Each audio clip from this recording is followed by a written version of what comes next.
Hey guys, in this video we're going to be checking out the Holybro Kopis 1. This is a 5-inch racing drone, and I would categorize this as in the premium class only because of the price. It's around $300, and in some places more, some places a little bit less, and also it kind of depends on whether or not you get a receiver or don't get a receiver. The one I happen to have is plug and play and does not come with a receiver, so I can add whatever receiver I want. I'll show you a little bit of how to do that later in the video. This is a premium price because it is around $300. It's got some premium components and some sort of middle of the road components, but overall I would say this is an above average set of components on here, and I think it'll fly pretty well. It's pretty much built like a tank. It comes with a 5mm bottom plate, and it's a unibody construction, so if you break an arm, you're going to have to replace the whole bottom plate. This is not one of those designs with replaceable arms, so there's not going to be obviously any spare part arms out there.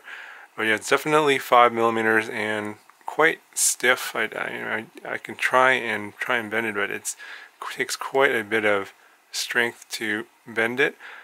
However, it does bend a little bit, so it's a little bit surprising that it does bend a little bit, considering it's a 5mm bottom plate. You can see I am forcing it and it is bending a little bit. It's just a slight amount.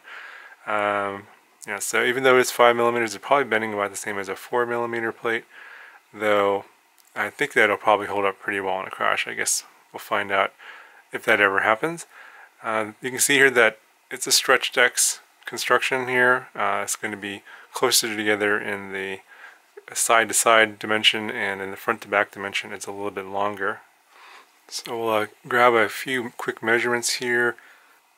So it's about 220mm motor to motor, and the side to side's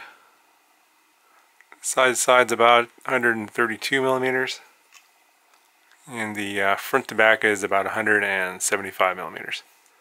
So the drone came with a set of props already on here. I think these are Gemfan tri-bladed bullnose props, 50-45s. Yeah, that's not coming out. It's not, camera's not focusing. So those are already installed. It came in a nice case. If you want to see the unboxing, I'll put a card in the corner if you want to check that out. There was no manual in the box, but the manual is online and downloadable as a PDF if you guys want to check that out. It's a pretty detailed manual, and it was written by Joshua Bardwell, so should cover up pretty much everything you need to know about setting up this drone. So this drone does come with quite a few good components here. We'll start off with the motors. These are T motors, the Air 40/24/50 kV motors. These are not their top of the line motors. I think their F40 series is their top of the line motor. This is like their entry level motor, but it's still a pretty good motor, but it doesn't have the hollow shaft and some of the other nicer features of that. The F40 definitely has a lot more power than this one. But this has an entry level motor. You know, it's still going to be reliable and smooth and decent power. It's not going to be lacking in power for sure. The FPV camera you got here is the RunCam Swift Mini, and they designed the frame around that, so you don't need any adapters or anything like that. They have some side plates here that are made specifically for the Mini Swift. It's possible that the Mini Arrow will fit this as well, because that's pretty much the same dimension. So if you have a Mini Arrow, you should be able to swap that in if you need to. Flight controller on here is an F4 flight controller. It's the Holybro Kopis, and it actually has a gyro on a separate little cushion, like a piece of foam there. It's pretty hard to see, but it's in between the video transmitter and the flight controller, and it's a PDB. You can see that the ESCs here, which are under the arms, are directly soldered to the Kopis. And I think they put the ESCs under the arms so that if there are any prop strikes, there's not going to be any damage to the ESCs. I believe the ESCs are 30 amp, and I believe they're also BL-Heli 32, so they should have all the latest features. The video transmitter here is an Atlatel, and it has the TBS Smart Audio feature, I believe, or it's either that one or the other one, I forget. There's two of them. That allows you to change your settings in the Betaflight OSD, and I'll show that in a second here how to do that.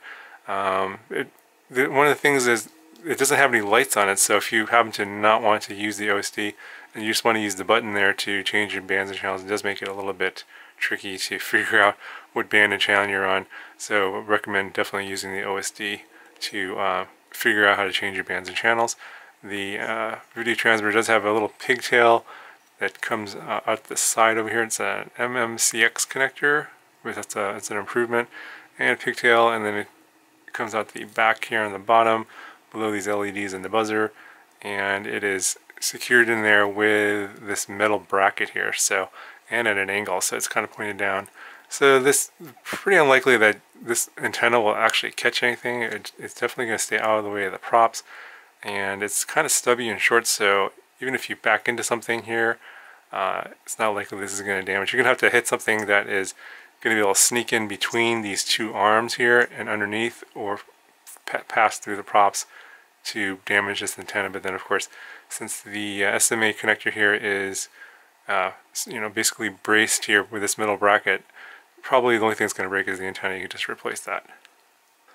So underneath here you have a little battery cushion here.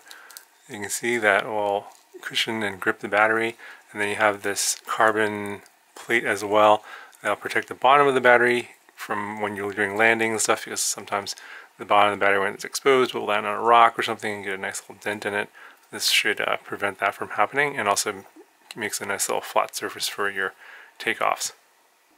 So this drone comes in at about 286 grams with the props off. With the gem fan bullnose props on here, it comes in I think about 306 grams. So definitely with a lighter prop, you can definitely get it at 300 grams or under, which is what this drone is advertised at. So I'll go ahead and I'll take this to the computer next, and we'll plug it in and take a look at the settings and what's flashed on here. I believe it's Betaflight 3.2, one of the earlier RC versions. But I'm not going to change too many settings. I'll just show you what I'm changing, and we'll fly stocks that you guys can get an idea of what it is, what your experience is going to be like when you buy this out of the box. Okay, so we got it connected to the computer now. We'll take a look at what we've got here, and looks like someone's flown this. Maybe it's got some data flash used. It's interesting. I've heard from Joshua Barbell's review that they test fly these before they put them in the box. So it doesn't look like this has been flown at all. Maybe they just hovered it. It's interesting. So this comes with Betaflight 3.2, the April 6th version. I think that's RC2. Not 100% sure. The board is the Kukute. That's all known and good. And we have on our ports here our serial receiver on UART3. Well, that's what it's configured as. That's probably where we're going to put mine as my FreeSky receiver on, so I'm going to leave that alone for now. And then here we got DShot 600 enabled, and the motor idle is not the default. Default is 4.5, but they're setting it at 2, so they must know that this motor can handle a very low motor idle value, so that's interesting. The gyro and PID is pretty much stock. I'll leave that alone. The serial receiver, they set this up at iBus. I'm going to change that to SBus because I'm going to be putting a FrSky receiver in here. I think I'm going to put the XM Plus receiver in here, so I'm going to switch that to SBus. See all this stuff here I'm going to leave alone. Telemetry, LED strip, black box, error mower, and OSD. All this stuff I'm going to leave stock. I'm going to leave VBAT, current meter, all stock. So, okay, so under failsafe, I'm not going to touch anything here, leave that all stock. Okay, so under tuning, it looks like they've put in some non-stock PIDs, and the RC rate is definitely way up at 1.55. It's much higher than I'm used to. I think it should be okay. I'm going to have to see. Sometimes I don't fly so well when I have rates that I don't like. So, but this is what comes out of the box, so I'm going to fly it like that. And yeah, I'm going to leave all this normal. This just looks pretty normal here, nothing too strange. And receiver, you have to check, make sure your channel map matches what's in the radio. AETR is what's in my Tyrannus, so I'm going to leave that alone. And here under modes, we got arming under aux1, and I know that I should have this over on this side over here. I have the switch up all the time, so I'm going to move this over. And they have some interesting. They have horizon mode enabled, but not angle mode, so that's kind of weird. Okay, well, I'll just leave that there on aux 2. And they don't have things like beeper, for example. You have to set up another channel for that. You could do all that stuff if you want to, but I'm going to just leave it alone. Okay, I'll take a look at the OSD, and yeah, there's a bunch of stuff in here that I will find distracting, so I'm going to turn off the horizon sidebars. Flight mode, I'll turn that off. I'll leave the battery voltage, current, and flight time on the screen, so that's all good for me. And I'm going to leave the LED strip alone. Looks like they put something in there already. And that should do it for the Betaflight settings, and I'm just going to go ahead and fly it like it is, and we'll take it out to the field next.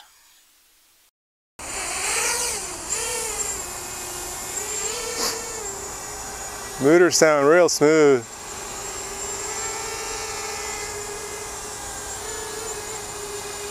That's pretty smooth flyer, just looking at it. I think it has a lot to do with the motors and ESCs. All right, let's do a quick punch out. Oh, wow. Okay. Come on back.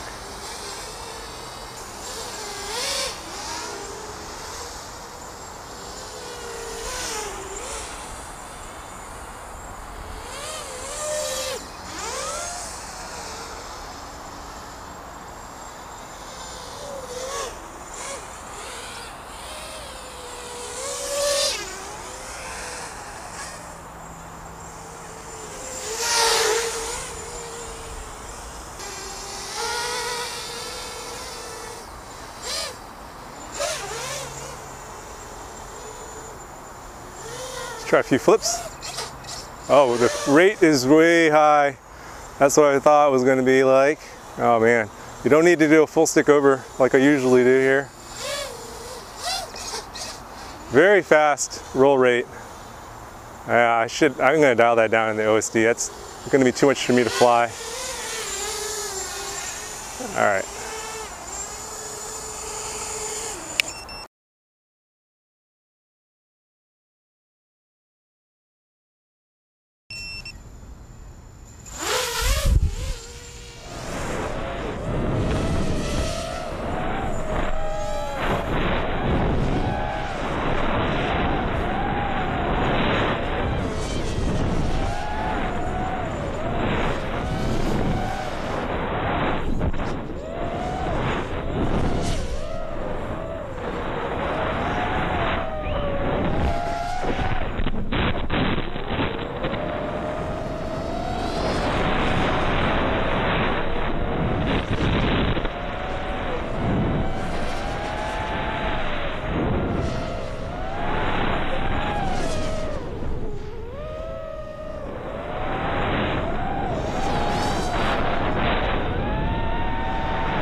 Okay, so even though I adjusted the RC rate down to more like the stock default level for Betaflight 3.2, which is what I'm more used to, I'm just feeling like it's not quite locked in for me.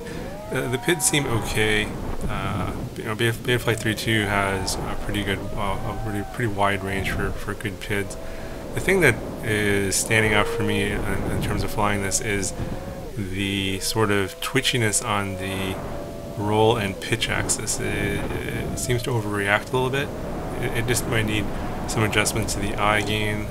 Maybe, probably would benefit a lot from upgrading to a newer version of 3.2 RC, or the full, actually no, 3.2 is actually out in official release, so probably should do that, and probably adjust the anti-gravity gain. That's, I think, the thing I'm having issues with, is as I throttle up, I'm getting more pitch and roll issues in terms of maintaining the angle that I want. It just might be that I'm not used to the Stretch X frame. It might not be that I'm used to the motor setup here. I mean, it's a great setup in terms of power, very fast, very responsive. It's just that just a few things that aren't working for me just because I'm not used to the way this is set up. I think it's going to really depend on what kind of a pilot you are and what you like to fly. But I could probably get used to this as well. It's just not it's just a setup that I'm not familiar with. I think probably just needs some adjustment. But otherwise, I think it flies really nice.